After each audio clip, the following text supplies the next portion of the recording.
Good morning, or good afternoon, wherever you may be, or good evening, or good night. This is Jen at JensArtyInclinations, a place to create, share, and play. Hello everyone. I did a stack of textured paper edges. So I use these sometimes just as trims on paper for a nice quick finish. And I thought I'd turn the camera on and bring you all along.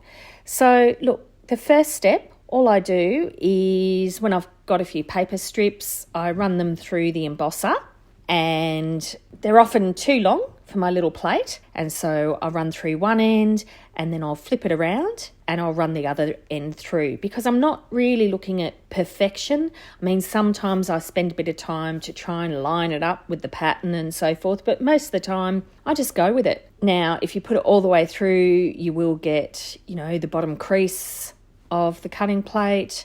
If you put it through halfway and then bring it back out again, you can avoid that. But yeah, I'm pretty happy with that because I want these to be textured, and it all just adds to the end result, if you ask me.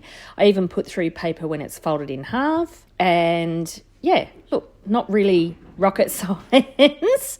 Now, if you don't have an embossing machine, I have heard some people actually use a rolling pin to roll out their embossing paper. So, I don't know if it works, but give it a go. Okay, pretty easy so far.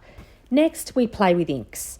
So I've put some ink on my pad and I've spritzed it with some water, and then I'm just running my fingers through so I don't get any hard edges. The inks that I'm using are in the Tim Holtz collection, and they're actually activated with water. Now, I don't fully understand what the oxidization means and what the activation means, but what I've noticed is it'll give you different tones. So if you wet it and then it gets exposed to the air, it'll kind of show you different tones in the colour. You may even sometimes get a colour that's quite different.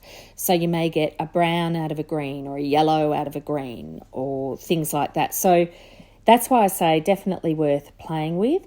It's not stark, or it's not usually in mine. It's beautiful and subtle. Sort of imagine the way that watercolours will work as they thin out. It's just that sometimes you'll get some different tonalities coming out. Now, when you're working this way, you'll notice some of mine end out a bit muddy, and that's because I double dip. You shouldn't double dip. You should really just put your ink on the pad, spritz it with water, spread it out if you want to, and then dip, and only do it once with each piece of paper. Then clean it all off and do it again for the next layer. And you should also dry in between layers, because that's how you actually build that layered effect, and that's how you build that effect that we see people who are really good at this. That's how they do it.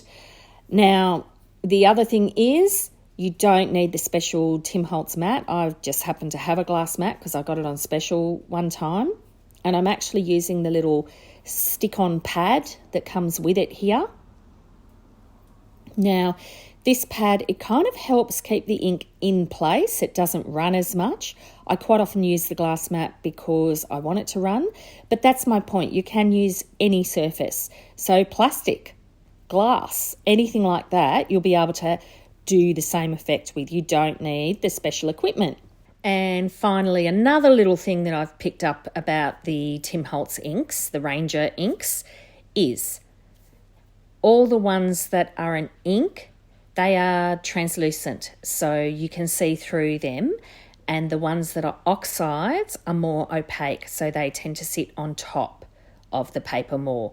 Here you can see all the pieces of paper that I've gone through, all that dipping. I'm now drying them so that I can build up the next level of layers. But yeah, that's where sometimes your oxides are really great if you do want the colour to sit on top more. You'll see in a moment, this salvage patina, that blue aqua that's there, it will actually sit beautifully on top of this brown paper, even though the other inks are a lot more subtle. So see how you can really see that stand out a lot more. And again, there you've got loads of colour on top. So yeah, that's just something else that kind of helps. So I tend to do an ink and an oxide, when I'm putting them down so that some will be see-through and others won't be. There's really no method in my madness. I'm just kind of going with the flow. And I'd love to tell you what colours I used in each of these. Unfortunately, I just grabbed the inks that I've picked up and I was just in the zone. When you're just in the zone. So I really don't know. The only one I can really spot is the salvage patina there.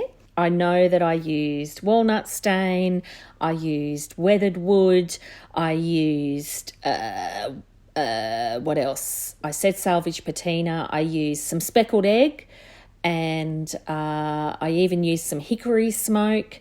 But yeah, what order I did them in, I really couldn't say. Now, this is the other thing with embossing. Run the ink pad over and you'll just pick up the embossing, which really looks fabulous, I think. And you can do that with the ink pad. The little ones are often a bit easier and the bigger ones will obviously go over a bigger surface. I'm actually spritzing these with some water. There you go. And that's just to get a little bit of oxidization before I go through and dry them again. I didn't let them oxidize too long, but it did give me just a little bit of different tonality as I went through. And so now that I have some dry pieces, I'm going back in and I'm adding more. And so this is how I'm building up the layers. And you can see the little pieces are looking fuller. And I kind of just did this until I went, oh, I'm bored with playing with ink like this. And then I did a bit of using my dauber or just here I just did one colour just to add a bit of depth to this piece. So I really just did bits or did parts of my process until I got bored with doing that part, and then I went to the next step. So I probably dried between layers 2 or 3 times. I could have kept going. I could have kept building up. Here I'm playing with the dauber, so you'll see you can really fill out the background without losing too much of what you've built up. You can then go back in with your ink pad to just lift up part of that more. So you can really play backwards and forwards. If you use your big dauber, you'll go across a bigger area. So this is really just to play with. Here you go. A mistake, but it ends up perfect because it adds more texture. I just glued it back together. The embossing, you couldn't really see the edge, but you could lift out that edge if you wanted to ink the edge of it. And when I put that down on my page, it's going to add even more texture again. So look, here they are, dried out. I hope this is something that you enjoyed just seeing the process and you might play with yourself. Take care, everyone. I'd love it if you could leave me a comment below. Hit the like button if you enjoyed what you saw today. And of course, please subscribe if you haven't already. I will see you next time. And in the meantime, keep creating. Enjoy.